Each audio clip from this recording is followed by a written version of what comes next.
Setidaknya ada 8 masalah pokok yang dihadapi bangsa. Yang pertama adalah sistem kenegaraan yang semrawut. Baik sistem kenegaraan berdasarkan Undang-Undang Dasar 45 dan terlebih sistem kenegaraan hasil amandemen. Yang kedua, besarnya tarik-menarik antara pusat dan daerah.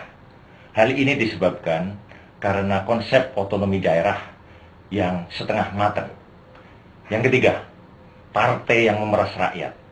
Partai memang butuh dana, tetapi tidak seharusnya dalam fundraising dengan cara memeras rakyat. Yang keempat, nasib rakyat yang terlantar. Harga-harga terus melambung, di mana-mana banyak antri untuk kebutuhan pokok, banyak masalah-masalah sosial yang tidak ditangani secara sigap, khususnya dalam menghadapi bencana alam. Yang kelima, moral elit yang rusak nyaris sempurna. Korupsi tidak hanya di pusat, tetapi sekarang sampai ke daerah. Korupsi tidak hanya individu dan kelompok, tetapi berjamaah. Yang keenam, BUMN telah menyimpang dari tugas pokoknya sebagai alat untuk mendatangkan kesejahteraan bagi seluruh rakyat Indonesia. Yang ketujuh, bangsa ini telah menyia-nyiakan kesempatan dan peluang yang didatangkan oleh globalisasi. Yang kedelapan, bangsa ini tidak secara tepat memanfaatkan kemajuan teknologi khususnya di bidang multimedia dan telekomunikasi. Turunkan harga secepatnya, berikan kami pekerjaan. Pasti kuangkat engkau menjadi manusia setengah dewa.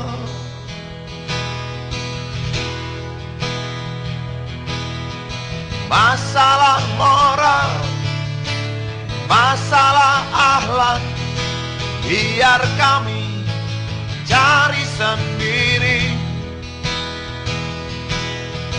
Urus saja moralmu, urus saja akhlakmu, peraturan yang sehat yang kami mau. Tegakkan hukum setegak-tegaknya. Dalam satu partai begitu tidak jadi anggota DPR loncat dari sekuler, dari yang abangan ke yang Islam. Ini bukan partai. Ini hanya kumpulan yang menggunakan nama partai. Sampean jadi menteri, ya akan begitu. Sampean masuk partai politik, sami mas. Jadi bukan salahnya mereka. Dari mata air sampai ke muara sungai, ini harus dikawal. Ini adanya di sistem kenegaraan. Termasuk mengatur ekonominya. Termasuk bagaimana bicara tentang global. Nah, kalau kita tidak mau merespon globalisasi dengan baik, lah ya kita kan begini terus, terpojok terus. Untuk itu mas hanya ada satu jembatannya, pemimpinnya, pemimpin yang kuat. Tetapi ia pemimpin yang punya solusi. Solusi apa? Solusi yang mengutamakan rakyat. Pada saat mau mengubah dengan model baru, paradigma baru, ini yang perlu dikawal. Yang ngawal siapa? Tidak ada kata lain kecuali TNI. Loh, ini realita loh, jangan bicara teori-teori yang tidak beresiko. Ini bicara realita. Di situ maka tentara harus diubah cara berpikirnya. Tentara bela rakyat.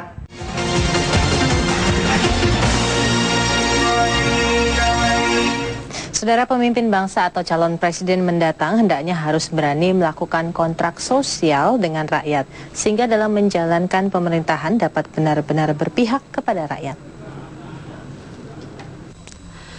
Perlunya calon presiden berani melakukan kontrak sosial dengan rakyat terungkap dalam peluncuran dan bedah buku mengutamakan rakyat karya Mayor Jenderal TNI Saurip Kadi di Jakarta hari ini.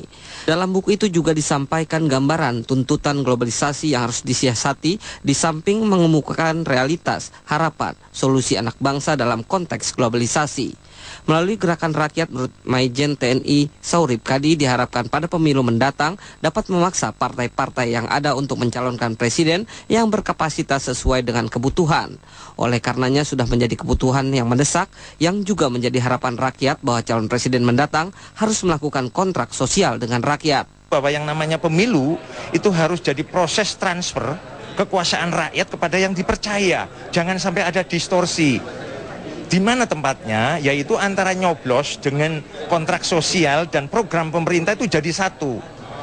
Tidak boleh terpisah-pisah, nyoblos sendiri, kontrak sosial sendiri, program pemerintah sendiri. Dalam buku Mengutamakan Rakyat ini menampilkan potret bangsa secara jujur serta memberikan solusi ke depan. Peluncuran dan bedah buku Mengutamakan Rakyat, sejumlah tokoh politik juga hadir untuk mengkritisi tulisan Majen TNI Saurip Kadi yang diwawancarai oleh Lim Siok Lan. Sejumlah kalangan menilai sistem oligarki kekuasaan telah mencengkram dunia perpolitikan Indonesia. Kondisi ini membuat kedaulatan rakyat berubah menjadi kedaulatan partai. Hal inilah yang menjadi sorotan utama dalam peluncuran dan bedah buku Mengutamakan Rakyat, kontrak sosial rakyat dengan calon presiden. Menurut Majen Saurip Kadi yang menuangkan pemikirannya dalam buku tersebut, seorang pemimpin seharusnya dapat memberikan solusi bagi permasalahan bangsa dan bukan justru terjebak ke dalam kesemrawutan permainan segelintir elit politik. Di dalam memilih pemimpin ke depan itu jangan berdasarkan ikatan-ikatan emosional, tetapi alasan-alasan rasional. Pemimpin ke depan itu pemimpin yang berani mengikat kontrak sosial dengan rakyatnya. Gerakan kepedulian bangsa semacam ini diharapkan akan mampu mendorong partai-partai politik untuk mencalonkan kandidat presiden yang berkapasitas sesuai kebutuhan kekinian pada pemilu mendatang. Tim Liputan Topik Antv melaporkan. Untuk menghadapi pemilu 2009 mendatang, sudah saatnya seluruh rakyat Indonesia melakukan mobilisasi gerakan untuk mengajukan kontrak sosial kepada para calon presiden yang akan bertarung di pemilu 2009. Karena pemilu yang ada sekarang ini sudah mengarah pada kartel dan oligarki yang menjadikan kedaulatan rakyat beralih menjadi kedaulatan partai. Gagasan ini disampaikan mantan Kaster TNI Angkatan Darat Mayor Jenderal TNI Saurip Kadi dalam peluncuran bukunya yang berjudul Mengutamakan Rakyat di Gedung DPR Jakarta Jumat. Menurut Saurip, dalam pemilu 2009 sudah saatnya rakyat berpikir rasional dan memilih calon berdasarkan keyakinannya. Jangan lagi memilih calon presiden karena ketampanan dan anak mantan presiden. Kesalahan yang paling mendasar adalah karena sistem besarnya yang belum objektif. Yang namanya demokrasi bukan persoalan sekedar pemilu. Selama Orde Baru juga ada pemilu tetapi otoriter. Ketika pemilu tidak menjadi sarana transfer kedaulatan yang miliknya rakyat kepada pihak yang dipercaya, maka itu percuma. Maka itu bukan demokrasi. Akhirnya seperti sekarang ini, yang terjadi adalah kedaulatan partai, kedaulatan elit, bukan kedaulatan rakyat. Kapan kontrak sosial itu harus Kita semua yang sadar untuk kepentingan masa depan. Kita punya masyarakat, kita punya lingkungan, kita formulasikan, nanti kita sodorkan. You kalau mau begini, maka you saya dukung. Menurut Saurip, tanpa merubah paradigma berpolitik, siapapun presiden yang terpilih, rakyat Indonesia akan tetap terpuruk tanpa berpikir dan memikirkan rakyatnya. Saurip menambahkan Indonesia membutuhkan pemimpin yang kuat, tidak takut risiko, dan memiliki kabinet yang berorientasi pelayanan bukan birokratis. Tim Liputan Indosiar, Jakarta.